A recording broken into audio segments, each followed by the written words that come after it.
நீலகிரி மாவட்டம் கூடலூர் பேருந்து நிலையம் அருகில் உள்ள உழவர் சந்தையில் குப்பைகள் அகற்றப்படாததால் துர்நாற்றம் வீசுவதாக கூறப்படுகிறது.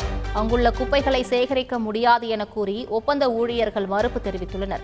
நகராட்சி அதிகாரிகள் பார்வையிட்ட போது குப்பைகளை அகற்றச் சொல்ல என்ன உரிமை உள்ளது என்று ஒப்பந்த பணியாளர்கள் வாக்குவாதத்தில் ஈடுபட்டனர். இதனால் அப்பகுதியில் சந்தை வணிகர்களும் பொதுமக்களும் கடுமையாக பாதிக்கப்பட்டனர்.